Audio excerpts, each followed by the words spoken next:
السلام علیکم ویورز، ہمارے چینل پر خوش آمدید۔ میک اپ کو آخری ٹچ دینے کے بعد اس نے ایک نظر خود کو شیشے میں دیکھا۔ سادہ سے لباس میں وہ بہت عمدہ نظر آ رہی تھی۔ بالوں کو اس نے کھول کر ایک سائڈ پر ڈالا ہوا تھا۔ آنکھوں میں تیز کاجل، گالوں پر لالی اور لبوں پر ہلکی سی لپسٹک۔ وہ بلا شبہ بہت خوبصورت اور معصوم لگ رہی تھی۔ اس کی ماں نے اسے دیکھا تو بے ساختہ نظر اتاری۔ اچھا امی، مجھے دیر ہو رہی ہے، میں چلتی ہوں۔ عجلت میں اس نے بیگ اٹھایا اور تیزی سے کمرے سے باہر نکلی۔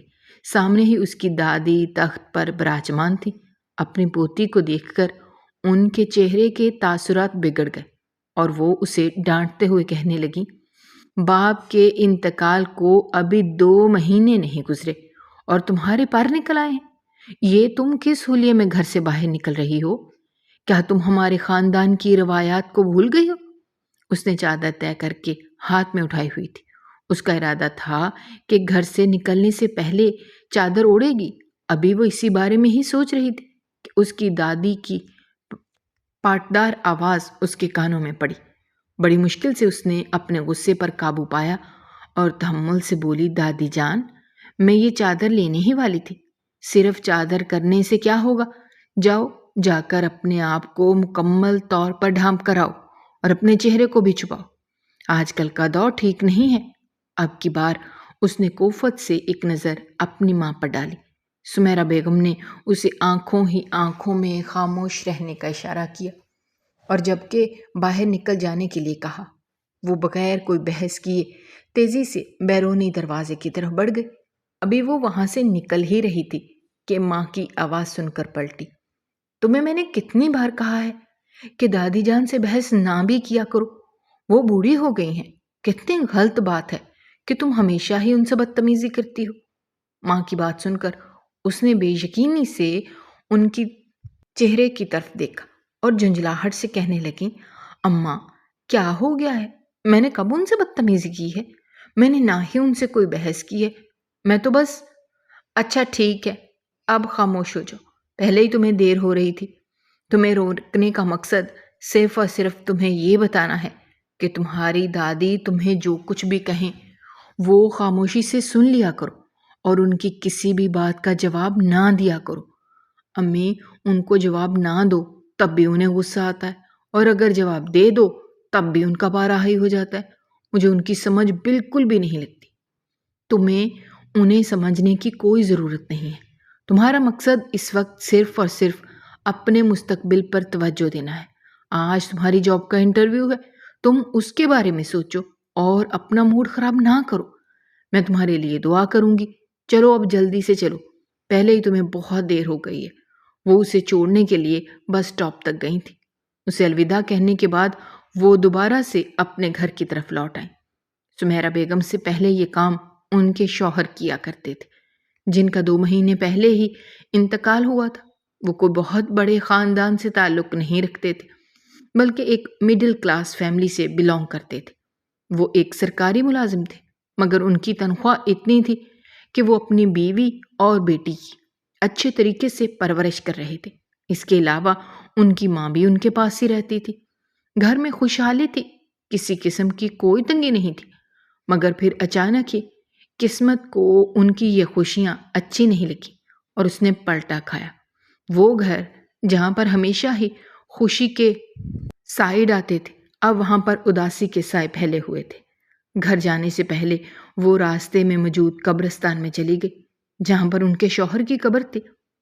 آپ کو پتہ ہے، آج آپ کی بیٹی کا انٹرویو ہے۔ آپ کو کتنا شوق تھا کہ آپ اس کی ڈگری مکمل کرتے ہوئے دیکھیں۔ کاش آپ کو تھوڑی سی مزید مہلت مل جاتی۔ یہ کہہ کر وہ دوبارہ سے آنسو بہانے لگی۔ اب ان کے پاس رونے کے علاوہ کوئی راستہ نہیں بچا تھا، کیونکہ ان کا اس بات پر ایمان پختہ تھا کہ جو ایک بار اس دنیا سے رخصت ہو جائے وہ کبھی بھی لوٹ کر واپس نہیں آتا۔ نہ ہی ان سے ہماری آہیں اور فریادیں بلا سکتی ہیں اور نہ ہی ہماری دعائیں انہیں واپس لا سکتی ہیں۔ ابھی وہ آفس سے تھوڑے ہی فاصلے پر تھی کہ اچانک ہی بس رک گئی۔ وہ پریشان ہو گئی۔ اس نے کنڈکٹر سے پوچھا کہ کتنی دیر لگے گی، تو اس نے لا علمی کا اظہار کیا اور اس سے بدتمیزی کرنے لگا۔ اس کا دل تو کیا تھا کہ سامنے کھڑے انسان کا منہ نوچ ڈالے، لیکن اس کی ماں نے اس کی اس طرح سے تربیت نہیں کی تھی۔ بڑی مشکل سے اس نے خود پر قابو پایا اور بیٹھ کر انتظار کرنے لگی۔ انٹرویو شروع ہونے میں تھوڑا ہی وقت باقی رہ گیا تھا۔ وہ نہیں جانتی تھی کہ اس کا کون سا نمبر بنے گا، مگر اس سے اتنا پتا تھا کہ اگر آج یہ انٹرویو اس کے ہاتھ سے نکل گیا تو پھر دوبارہ جاب ڈھونڈنا بہت مشکل ہو جائے گا۔ وہ بس ایک سنسان جگہ پر کھڑی تھی جہاں سے اکا دکا ہی کوئی گاڑی گزرتی تھی۔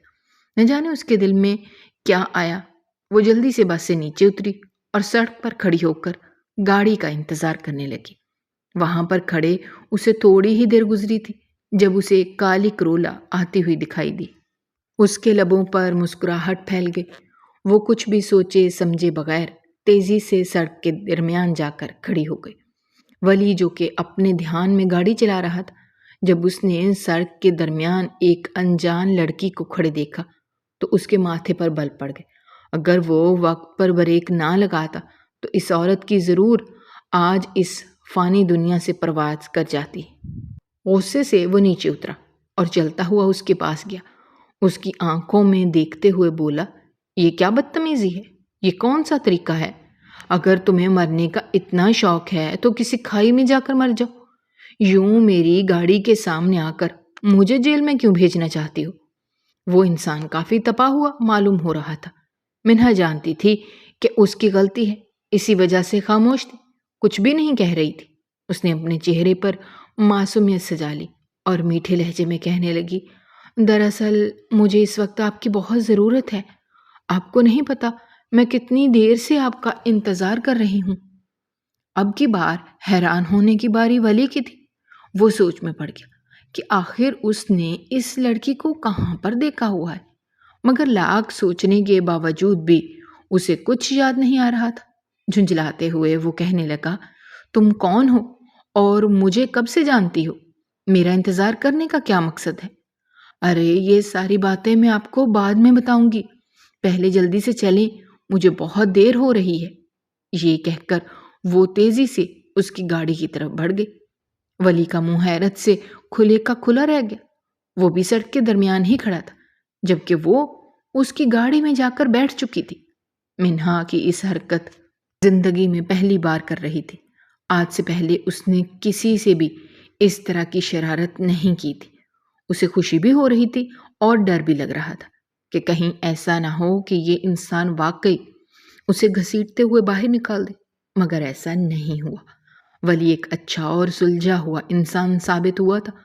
وہ مضبوط قدم اٹھاتا ہوا اپنی گاڑی کی طرف گیا اور مسکراتے ہوئے ڈرائیونگ سیٹ پر بیٹھ گیا۔ اسے اندازہ ہو گیا تھا کہ لڑکی اس کی ریپوٹیشن کے بارے میں نہیں جانتی اور نہ ہی اسے پتا ہے کہ وہ کس قدر ظالم انسان ہے۔ ہاں تو مس، اب مجھے بتاؤ کہ تم کیوں میرا انتظار کر رہی تھی؟ یہ کہہ کر اس نے گاڑی دوبارہ سے سٹارٹ کر دی، مگر اس کا رخ اس جگہ کی طرف نہیں تھا جہاں جانے کے لیے منہا نے کہا تھا۔ وہ اسے کسی اور ہی جگہ پر لے کر جا رہا تھا۔ دوسری طرف جب اس نے راستہ بدلتے ہوئے دیکھا تو پریشان ہو گئی اور وویلا مچاتے ہوئے کہنے لگی، یہ تم مجھے کہاں پر لے کر جا رہے ہو؟ یہ تو آپ کو ایک انجان شخص کی گاڑی میں بیٹھنے سے پہلے سوچنا چاہیے تھا کہ وہ آپ کو کسی بھی جگہ پر لے کر جا سکتا ہے۔ اب کی بار اس نے مضبوط لہجے میں کہا تھا۔ اس کی آنکھوں میں خون اتر آیا تھا۔ وہ اپنے آفس کی میٹنگ کے لیے لیٹ ہو رہا تھا اور راستے میں یہ ایک انجان لڑکی اسے ٹکرا گئی تھی۔ مما مجھے معاف کر دیں، مجھ سے غلطی ہو گئی ہے، آپ پلیز گاڑی یہیں پر ہی روک دیں ورنہ میرا سانس بند ہو جائے گا۔ آپ کا سانس تو میں اب خود اپنے ہاتھوں سے بند کروں گا۔ آپ کو اندازہ بھی ہے کہ میری کتنی امپورٹنٹ میٹنگ تھی جو آپ کے اس ڈرامے کی وجہ سے خراب ہو گئی ہے۔ اب آپ حد کر رہے ہیں، اتنی بھی کوئی دیر نہیں گزری۔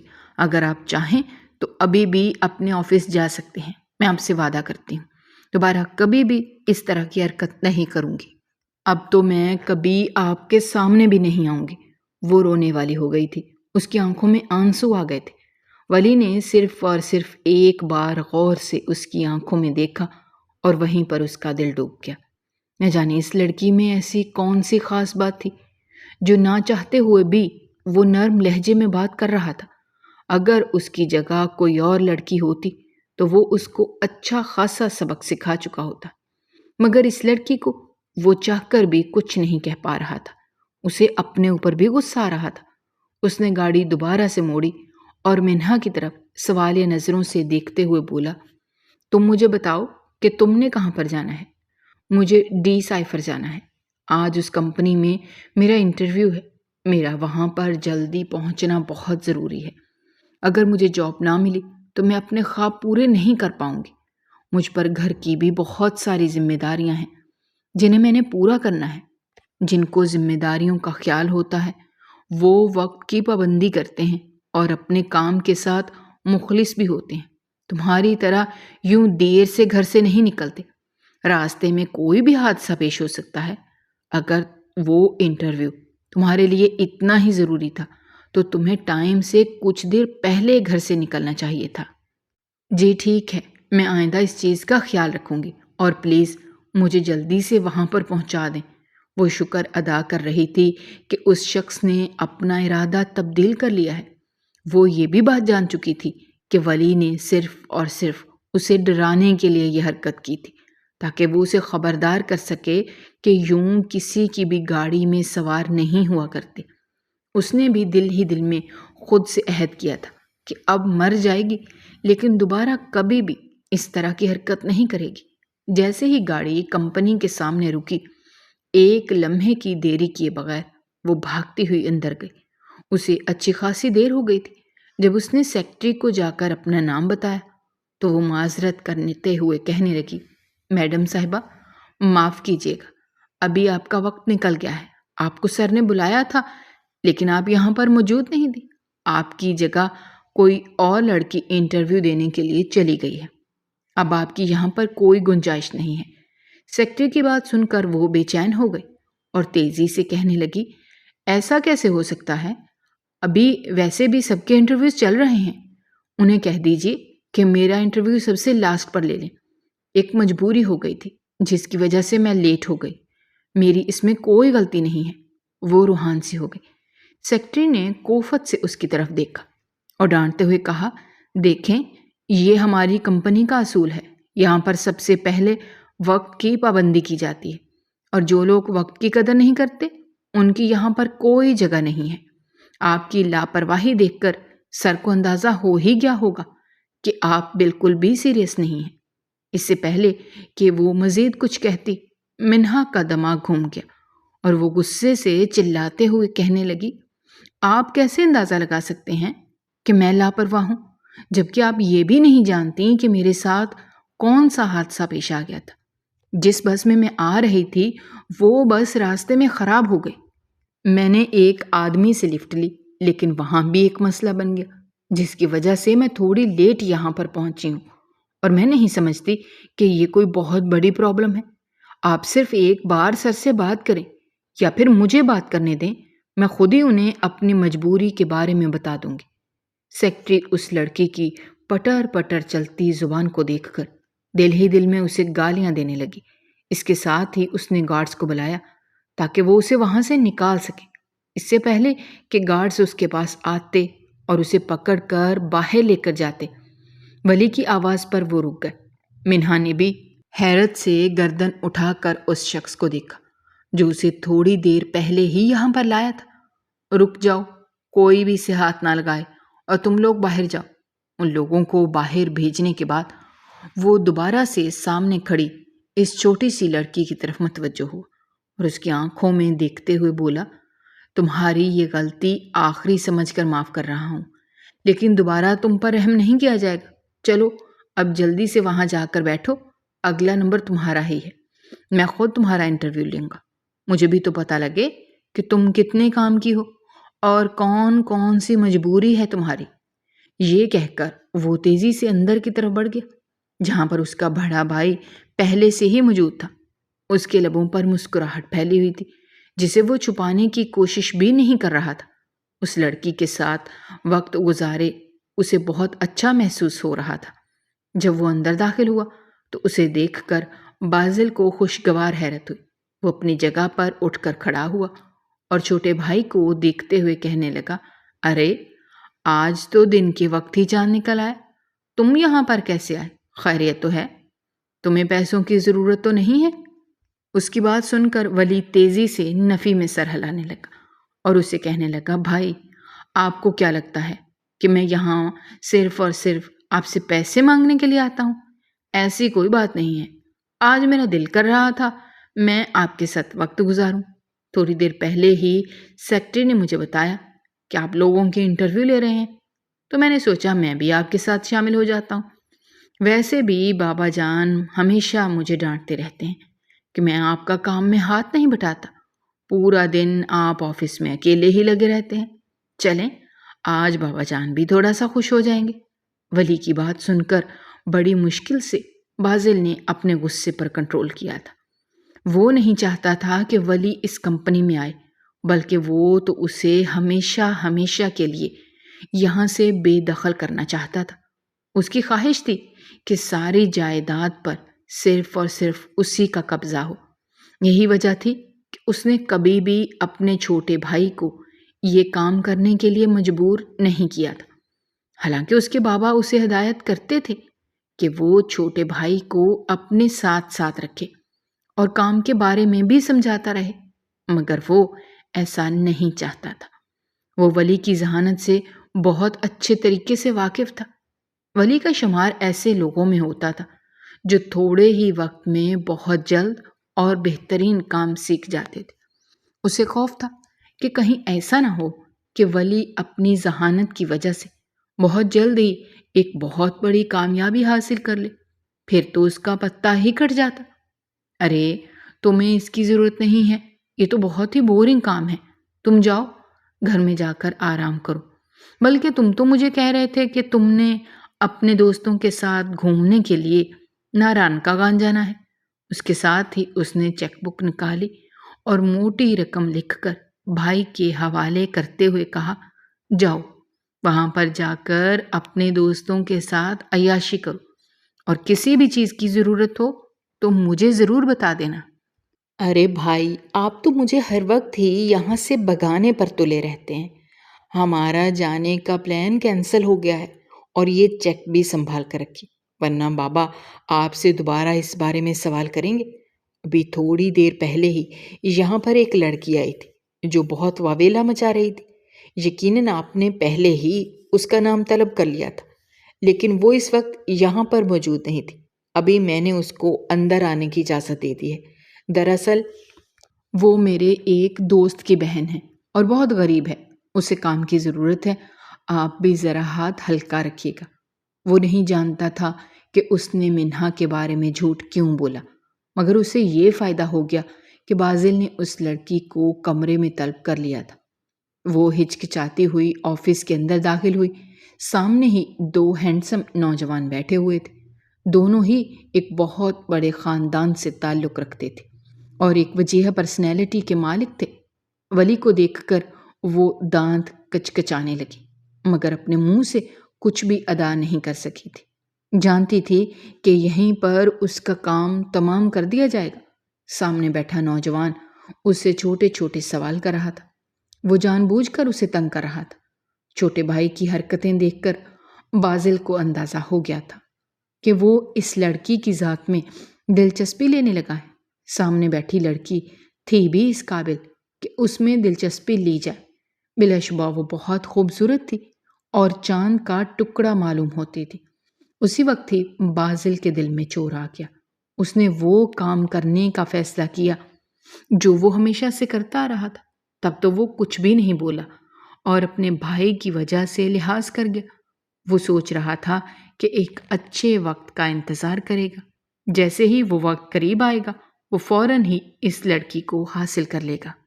اس نے منہا کو جب اپنی پرسنل سیکرٹری رکھا تو ولی بولے بغیر نہیں رہ سکا۔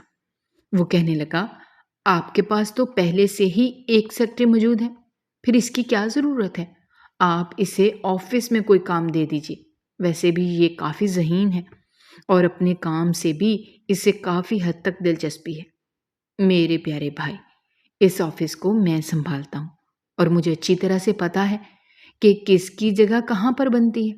میں جو بھی فیصلہ کرتا ہوں سوچ سمجھ کر کرتا ہوں، اور جب ایک بار میں کوئی ارادہ کر لیتا ہوں تو اس پر ڈٹ جاتا ہوں۔ کوئی بھی میرے ارادے کو نہیں توڑ سکتا۔ میں تم سے بھی یہی امید رکھوں گا کہ آفس کے معاملات میں دخل اندازی نہ کرو۔ جہاں تک تمہیں کام سکھانے کی بات ہے تو وہ میں تمہیں سکھا دوں گا، لیکن معاملات میں دخل اندازی ہرگز برداشت نہیں کروں گا۔ انا کے سامنے ہی وہ شروع ہو گیا تھا۔ وہ غصے کا بہت تیز تھا اور کسی کا بھی لحاظ نہیں کرتا تھا۔ ولی کا چہرہ یکدم ہی لال ہو گیا۔ وہ غصے سے وہاں سے اٹھ کر نکل گیا۔ منہا کو سچویشن بہت آکورڈ لگ رہی تھی۔ اسے سمجھ نہیں آ رہا تھا کہ وہ کیا کرے۔ اسے یوں ہچکچاتا ہوا دیکھ کر بازل کا رویہ تھوڑا سا نرم پڑا اور مسکراتے ہوئے بولا، ارے آپ کو خوف زدہ ہونے کی ضرورت نہیں ہے۔ وہ میرا چھوٹا بھائی ہے اور تھوڑا سا نادان ہے۔ جب تک اسے ڈانٹ نہ لوں تب تک اسے کوئی بھی بات سمجھ نہیں لگتی۔ ابھی آپ کو ان چیزوں کے بارے میں زیادہ علم نہیں ہے، لیکن جیسے جیسے آپ اس آفس میں کام کرنا شروع کریں گی تب آپ کو اندازہ ہو جائے گا۔ بس کل سے آپ کام پر آ جائیے۔ اب میں مزید انتظار نہیں کر سکتا۔ یہ بات اس نے بہت ہی عجیب انداز میں کہی تھی۔ منہا حیرت سے اس کے چہرے کی طرف دیکھنے لگی اور بولی کہ اس بات کا کیا مطلب ہے؟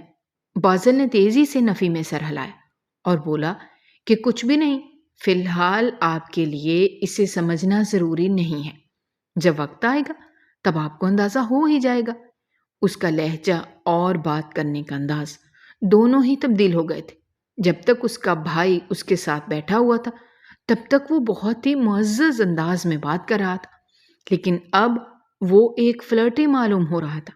منہا کے دل میں آیا کہ وہ اس نوکری پر لات مارے اور نکل جائے، مگر دوسری طرف اس کی بیمار ماں اور دادی بھی تھیں جس کا اس نے بوجھ اٹھانا تھا۔ وہ گھر جلدی لوٹ آئی تھی۔ اس کے چہرے پر پریشانی کے تاثرات تھے۔ بیٹی کو یوں پریشان دیکھ کر سمیرہ بیگم بھی فکر مند ہو گئی اور اس سے پوچھنے لگیں کہ کیا ہو گیا ہے، کہیں نوکری تو تمہارے ہاتھ سے نہیں نکل گئی؟ ماں کی بات سن کر اس نے تیزی سے نفی میں سر ہلایا اور بولی، نہیں، ایسی کوئی بات نہیں ہے، مجھے نوکری مل گئی ہے، لیکن اپنا باس مجھے تھوڑا سا عجیب لگ رہا ہے۔ وہ عجیب سے انداز میں مجھ سے بات کر رہا تھا، مجھے بالکل بھی پسند نہیں آ رہا تھا۔ ارے اگر ایسی بات ہے تو کوئی ضرورت نہیں ہے دوبارہ سے کام پر جانے کی۔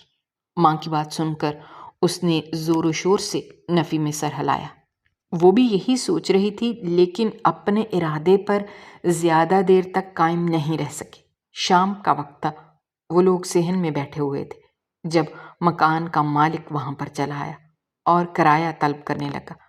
انہیں یہاں پر آئے ہوئے 2 مہینے گزر چکے تھے اور ابھی تک کرایہ نہیں دیا تھا۔ اس کے ابا کی چھوڑی ہوئی جتنی بھی رقم تھی وہ باقی کا قرضہ چکانے میں نکل گئی تھی۔ وہ انہیں گالیاں بکتا ہوا گیا تھا اور انہیں دھمکی دے کر گیا تھا کہ تم لوگوں کے پاس صرف اور صرف 15 دن کا وقت ہے۔ اگر ان دنوں کے اندر اندر تم نے مجھے رقم نہ دی تو میں تم لوگوں کا سامان اٹھا کر باہر پھینک دوں گا اور بالکل بھی لحاظ نہیں کروں گا۔ تب اس نے اپنے فیصلے پر دوبارہ سے غور و فکر کرنا شروع کر دیا۔ اسے یہی بہتر لگا کہ وہ نوکری کرنا شروع کر دے، کیونکہ اس کے علاوہ دوسرا کوئی راستہ بھی نہیں تھا۔ اگلے دن وہ سادگی سے تیار ہو کر آفس چلی گئی۔ اس سادگی میں بھی وہ قیامت ڈھا رہی تھی۔ بازل جو کہ اپنے آفس کی طرف جا رہا تھا، راستے میں جب اس نے اس خوبصورت لڑکی کو رکے ہوئے دیکھا تو اس کے قدم بھی بے ساختہ رک گئے۔ سیکرٹری بہت غور سے اپنے باس کی حرکتوں کو دیکھ رہی تھی۔ دل ہی دل میں وہ اس لڑکی سے جل رہی تھی جس نے ایک دن کے اندر اندر ہی بازل کو اپنا دیوانہ بنا دیا تھا۔ سونیا کو اس آفس میں کام کرتے ہوئے تقریباً 3 سال گزر چکے تھے، لیکن ان 3 سالوں میں ایک بار بھی وہ اپنے باس کو اپنی طرف متوجہ نہیں کر پائی تھی۔ آج تک کبھی بھی اس کے باس نے اس سے پیار سے بات نہیں کی تھی اور نہ ہی کبھی غور سے اس کے چہرے کو دیکھا تھا۔ یہ بات اسے بہت تکلیف پہنچاتی تھی، مگر وہ صبر کرنے کے علاوہ اور کچھ کر بھی نہیں سکتی تھی۔ ہر روز ہی وہ نئے انداز میں تیار ہو کر آتی تھی اور اپنے سر کو اپنی طرف متوجہ کرنے کی کوشش کرتی تھی، مگر ہر بار ہی اسے مایوسی کا سامنا کرنا پڑتا تھا۔ دوسری طرف منہا تھی، جس نے کوئی کوشش بھی نہیں کی تھی اور اس کے باوجود بھی وہ باس کے دل میں گھر کرنے میں کامیاب ہو گئی تھی۔ اسے بہت ہی خاص ٹریٹمنٹ دیا جا رہا تھا، اس کا خیال رکھا جاتا تھا۔ بازل اسے ہمیشہ ہی اپنے ساتھ رکھتا تھا۔ اسے اندازہ ہو گیا تھا کہ یہ لڑکی مڈل کلاس فیملی سے تعلق رکھتی ہے اور یہ بہت ہی سادہ ہے۔ اسی وجہ سے اس نے بھی اپنے آپ کو اس لڑکی کی پسند کے مطابق بنا لیا تھا۔ یہ سب کچھ وہ صرف اور صرف دکھاوے کے لیے کر رہا تھا۔ اس کی حقیقت تو یہ تھی کہ وہ ایک کالا بھیڑیا تھا جو موقع دیکھ کر فائدہ اٹھاتا تھا۔ اب وہ پہلے کی طرح اسے عجیب و غریب نظروں سے نہیں دیکھتا تھا، بلکہ وہ جب بھی اس سے بات کرتا تھا اپنی نظریں جھکا کر بات کرتا تھا، اور یہ سب ظاہر کرنے کا مقصد صرف اور صرف یہ تھا کہ وہ منہا کو بتانا چاہتا تھا کہ وہ اس کی کتنی عزت کرتا ہے اور اس کی کتنی قدر کرتا ہے۔ وہ اس کی چھوٹی چھوٹی ضروریات کو پوری کرتا تھا۔ اکثر ہی وہ اسے واپسی پر اس کے گھر بھی ڈراپ کر دیتا تھا۔ اس کی والدہ کے بارے میں پوچھتا تھا۔ 2-3 بار تو وہ اس کے گھر بھی جا چکا تھا۔ منہا کی دادی سے اس کی اچھی خاصی بات چیت ہو گئی تھی۔ یہ سب کرتے ہوئے اسے بہت مزہ آ رہا تھا۔ اس کی زندگی میں ایسا پہلا تجربہ تھا کہ ایک مڈل کلاس لڑکی پر اس کا دل آ گیا تھا۔ اس کا ارادہ اس بار بھی نکاح کا نہیں تھا، بلکہ وہ صرف اور صرف اسے استعمال کرنا چاہتا تھا۔ آج تک منہا کو کبھی بھی کسی لڑکے نے اتنی توجہ نہیں دی تھی اور نہ ہی کبھی اتنی اہمیت دی تھی، اور شاید اس کی وجہ یہ تھی کہ وہ آج تک کبھی کسی کی طرف مائل ہی نہیں ہوئی تھی۔ بازل میں بھی اس کی دلچسپی صرف اور صرف اسی وجہ سے ہی پیدا ہوئی تھی کیونکہ وہ حد سے زیادہ اس کے آس پاس رہتا تھا، کیونکہ وہ اس کی سیکرٹری تھی۔ اسی وجہ سے وہ اسے اپنے ساتھ ہر جگہ پر لے کر جاتا تھا۔ اس رات وہ اپنے بہت ہی امپریس ہوئی تھی۔ تقریباً رات 7 بجے کا وقت تھا۔ سردیوں کی راتیں تھیں، کافی اندھیرا چھایا ہوا تھا۔ اسے شدید سردی لگ رہی تھی۔ اس نے ہلکی سی سویٹر پہنی ہوئی تھی۔ کوٹ وہ گاڑی میں ہی بھول کر آ گئی تھی۔ اس کے علاوہ وہاں پر ایک اجنبی بھی موجود تھا جس کے ساتھ بازل کی میٹنگ تھی۔ وہ اسے اس وجہ سے اپنے ساتھ لے کر گیا تھا کیونکہ یہ اس میٹنگ کی ڈیمانڈ تھی کہ سیکرٹری کو بھی ساتھ لایا جائے۔ وہ آدمی بار بار عجیب و غریب نظروں سے اس کی طرف دیکھتا۔ وہ یہ بہت زیادہ بے چین ہو رہی تھی اور خود میں سمٹ رہی تھی۔ اس کی یہ حالت بازل اچھے طریقے سے نوٹ کر رہا تھا۔ اس کے ماتھے پر بل پڑ گئے۔ اس کا ماننا یہ تھا کہ جس چیز پر اس کی نظر ہو، اس پر وہ کسی اور کی نظر برداشت نہیں کر سکتا تھا۔ سامنے بیٹھے موٹے شخص کو دیکھ کر اس نے غصے سے کہا کہ اگر دوبارہ تم نے اس لڑکی کو میلی نظر سے دیکھا تو میں تمہاری آنکھیں نکال دوں گا۔ وہ اس وقت بھول گیا تھا کہ یہاں پر ڈیل کرنے کے لیے آیا ہے اور سامنے بیٹھا شخص ایک بہت بڑی کمپنی کا مالک ہے۔ سکندر مرزا اس کی بات سن کر یکدم ہی سیدھا ہو کر بیٹھ گیا اور اسے معذرت کرتے ہوئے کہنے لگا، آپ کو ضرور غلط فہمی ہوئی ہے، میرا ارادہ ایسا نہیں تھا، مگر اس کے باوجود اگر آپ کو برا فیل ہوا ہے تو میں آپ سے معافی مانگتا ہوں۔ یہ کہہ کر وہ وہاں پر رکا نہیں تھا بلکہ اٹھ کر چلا گیا تھا۔ صاف مطلب یہ تھا کہ ان کی میٹنگ ناکام ہو گئی تھی اور ڈیل بھی ہاتھ سے نکل گئی تھی۔ منہا نے حیرت سے اپنے باس کی طرف دیکھا جو اس وقت غصے سے کسی چیز کو گھورے چلے جا رہا تھا۔ آپ کو کیا ضرورت تھی یہ سب کہنے کی؟ وہ تمہیں گندی نظروں سے دیکھ رہا تھا اور تمہیں پریشان کر رہا تھا۔ میں کیا خاموش بیٹھ سکتا تھا؟ کیا تم نے مجھے اتنا بے غیرت سمجھ لیا ہے کہ کوئی میرے سامنے میری عورت کو اس طرح سے دیکھے اور میں اسے کچھ بھی نہ کہوں؟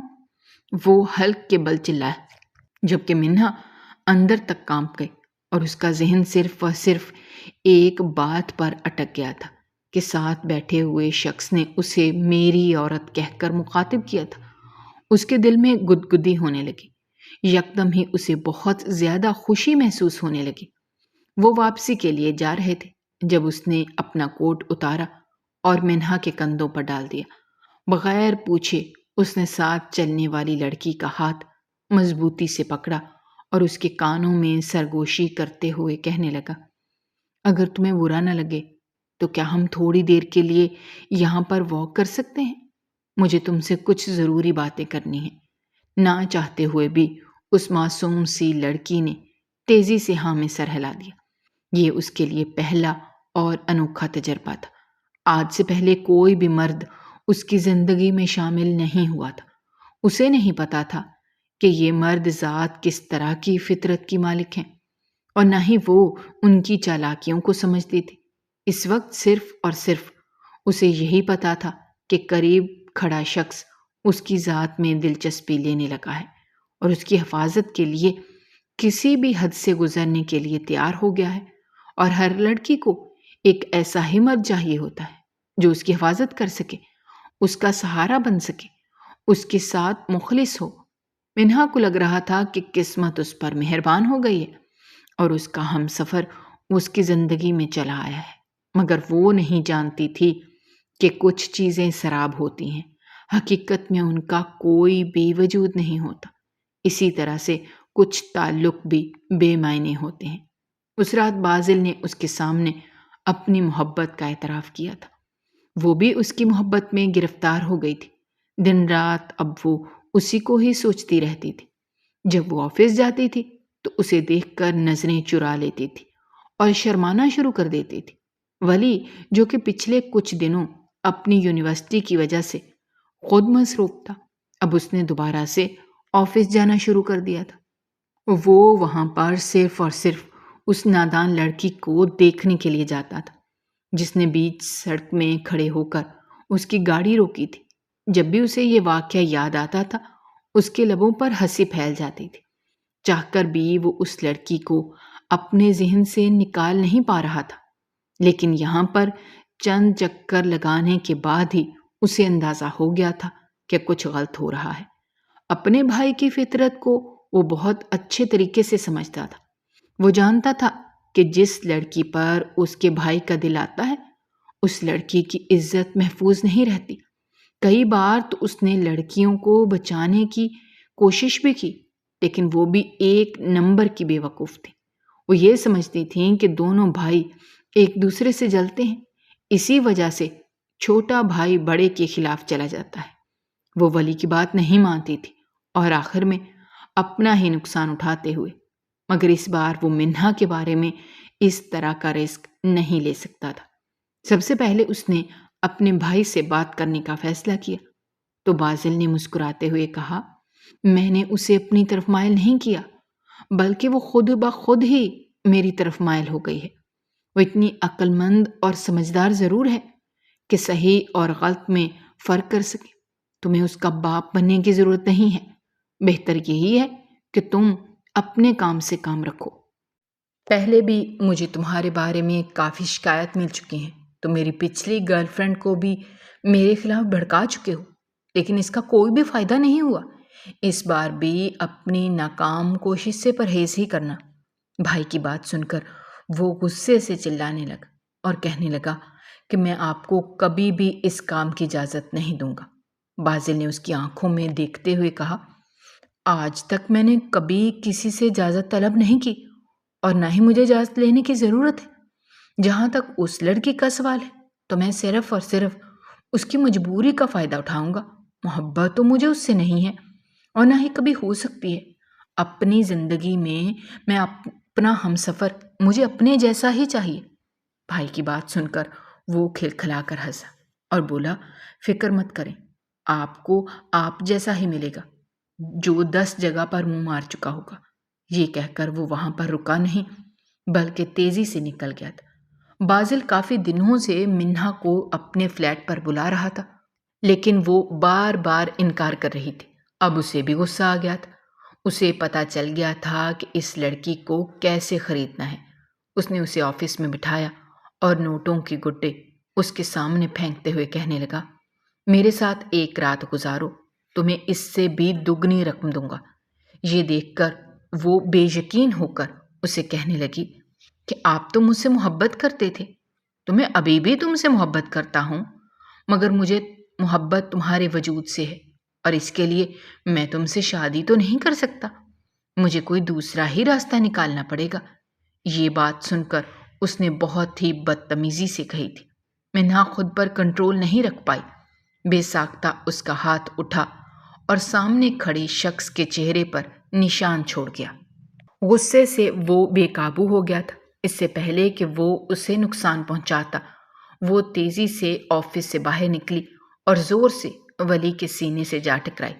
اس کی آنکھوں میں آنسو دیکھ کر وہ اندازہ لگا چکا تھا کہ اس کے ساتھ بھی اس کے بھائی نے زبردستی کرنے کی کوشش کی ہے۔ تم اب آرام سے اپنے گھر جاؤ، کسی بھی چیز کی فکر کرنے کی ضرورت نہیں ہے۔ رات بھر بازل اسے دھمکیاں دیتا رہا کہ وہ اسے ذلیل و رسوا کر دے گا۔ اس سب سے تنگ آ کر اس نے آخری بار اس انسان سے بات کرنے کا فیصلہ کیا۔ حیرتناک بات یہ تھی کہ بازل نے اسے دوبارہ سے اپنے آفس میں ہی بلایا تھا۔ جب وہ وہاں گئی تو اس نے اس پر چوری کا الزام لگا دیا اور اسے پولیس کے حوالے کر دیا۔ یہ سب کچھ اتنا جلدی ہوا تھا کہ وہ کچھ سوچ سمجھ بھی نہیں پائی تھی۔ دوسری طرف جب ولی کو اس سب کی خبر ملی تو غصے کے مارے اس کا برا حال تھا۔ سب سے پہلے وہ اپنے باپ کے پاس گیا اور بازل کے کرتوت ان کے سامنے رکھ دیے۔ اس کے پاس وہ ساری ویڈیوز اور تصاویر موجود تھیں جس میں صاف ظاہر ہو رہا تھا کہ وہ باقی لڑکیوں کے ساتھ ناانصافی کر چکا ہے۔ جنید صاحب کے 2 ہی بیٹے تھے، ولی اور بازل۔ بڑے بیٹے کو بزنس سے دلچسپی تھی جبکہ چھوٹے بیٹے کو پینٹنگز کا شوق تھا اور گھومنے پھرنے کا شوقین تھا۔ بڑا بیٹا لڑکیوں کے چکر میں ملوث رہتا تھا لیکن چھوٹے بیٹے کو ان سارے کاموں سے ذرا بھی دلچسپی نہیں تھی۔ وہ پاکیزہ محبت پر یقین رکھتا تھا۔ جب سے اس نے منہا کو دیکھا تھا تب سے ہی وہ اس کا دیوانہ ہو گیا تھا اور یہ بات وہ روز ہی اپنے آپ سے کہتا تھا۔ چونکہ ان کی بیوی کا کافی سال پہلے ہی انتقال ہو گیا تھا، اس کے بعد وہ اپنے بیٹوں کے ساتھ تنہا رہ گئے تھے۔ دونوں کو اکیلے پڑھنا ان کے لیے بہت مشکل تھا، مگر انہوں نے ہر ممکن کوشش کی تھی کہ وہ ان کی اچھی تربیت کریں۔ اب آ کر انہیں اندازہ ہو رہا تھا کہ بازل کے معاملے میں کہیں نہ کہیں کوتاہی ہو گئی ہے۔ سمیرہ بیگم کو جب اس بات کی خبر ملی تو ان کی طبیعت بہت خراب ہو گئی۔ انہیں یکدم ہی ہارٹ اٹیک آیا تھا۔ دادی جان کے لیے انہیں سنبھالنا مشکل ہو گیا تھا۔ محلے والوں کی مدد سے وہ انہیں اسپتال لے کر گئے۔ منہا کو ابھی اس بارے میں کچھ پتہ نہیں تھا۔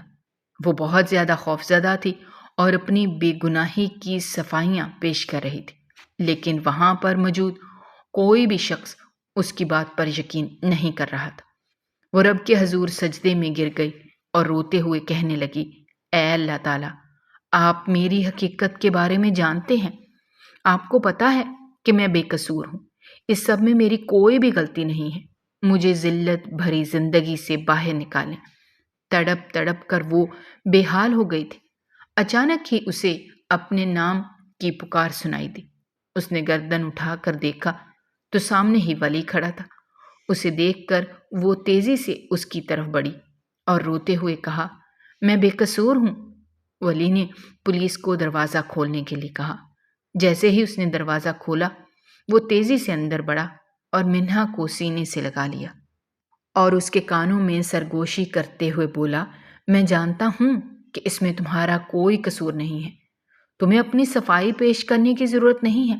میں اپنے بھائی کی حقیقت کے بارے میں واقف ہو گیا ہوں۔